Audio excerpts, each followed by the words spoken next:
The mystery of the phantom pregnancy of England's first reigning queen. A royal obsession that led to 300 deaths. Mary I left her mark on world history when she became the first woman to rule England in her own right. Yet beyond her reign, the story of her so-called phantom pregnancy has endured for centuries, passed down as one of the most haunting mysteries of royal history. Queen Mary I was born on February 18, 1516, the daughter of King Henry VIII and his first wife, Queen Catherine of Aragon. She was the only surviving child of that marriage, after her mother suffered multiple miscarriages before her birth.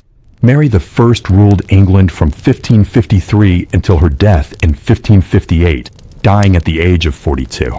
She became known to history as Bloody Mary, a name born from the execution of hundreds of people during her reign, victims of religious persecution carried out under her authority. Her childhood was marked by hardship and emotional trauma. After her parents' marriage was annulled, Mary was separated from her father and stripped of many royal privileges. Declared illegitimate, she was pushed aside within the very court she had once belonged to, a humiliation that left deep scars and lasting resentment.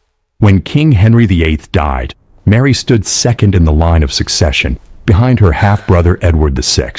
But Edward was gravely ill, and his reign would be short.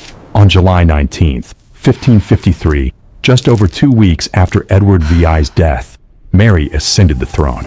With no direct heir left within the royal family, she became England's first reigning queen. From the moment she was crowned, Mary understood the urgency of her position. She had to produce an heir as quickly as possible.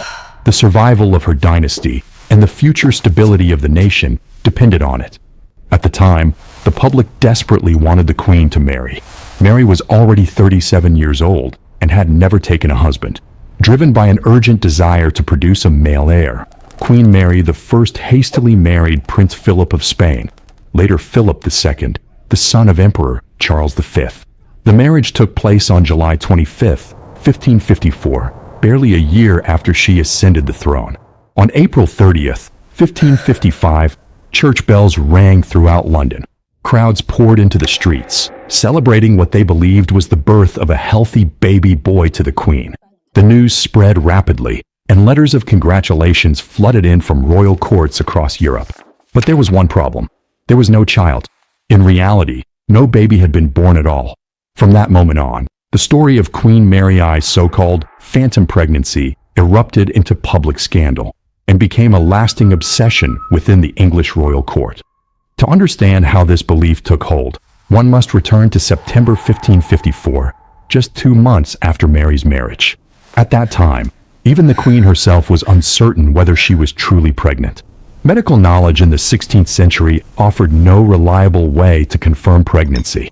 There were no tests, no scans, only the woman's own perception of her body. Mary had stopped menstruating. She felt unfamiliar changes within herself. In the months that followed, her abdomen appeared to swell, and she became convinced that she could feel a child moving inside her womb. England rejoiced. Spain rejoiced with them. So certain was the court of the coming birth that official announcement letters were carefully prepared in advance, left blank only for the date, the hour, and the child's sex. All that remained, it seemed, was for the Queen to go into labor. Once she did, the news would be sent across Europe at once. But that moment would never come. According to the physicians of the time, the Queen was expected to give birth in May 1555. Preparations were made on an extraordinary scale. A birthing chamber was readied, dozens of carefully selected wet nurses were appointed, and exquisitely crafted cradles and infant furnishings were prepared in meticulous detail. News of the impending royal birth spread rapidly, not only across England but throughout foreign courts as well. By late April, church bells rang again, signaling that the most eagerly awaited child in the kingdom had been born. In London, preachers proclaimed the arrival of the most beautiful prince in history, despite the fact that no one had seen him or even knew what he looked like. Soon after, the royal court attempted to dismiss the reports as mere rumor, insisting that Queen Mary I and her husband were still anxiously awaiting the child's birth. But May passed in silence. Then June followed. The expected date came and went, and still there were no signs of labor. The Queen withdrew from public view, remaining secluded in her chambers and refusing visitors. Yet she did not abandon hope. Mary believed she had simply miscalculated the date, that she was still pregnant, that the child would come in time. By August, that hope had collapsed. Mary finally accepted the truth and left the prepared birthing rooms at Hampton Court, retreating instead to a more private residence. Across the country, speculation erupted. Some believed the pregnancy had been fabricated to secure public support for the Queen.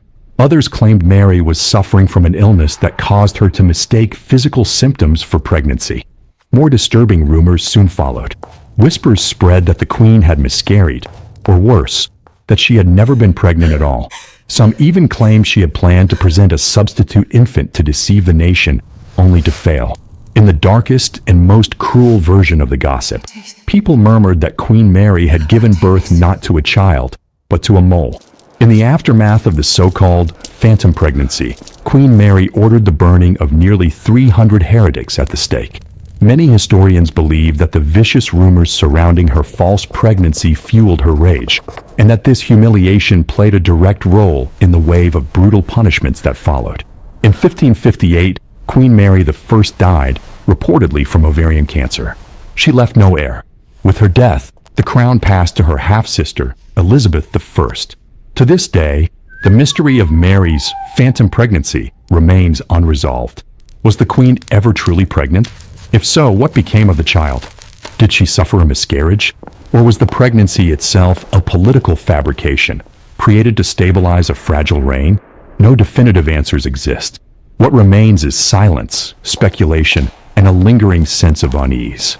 The story of the phantom pregnancy of England's first reigning queen continues to haunt royal history.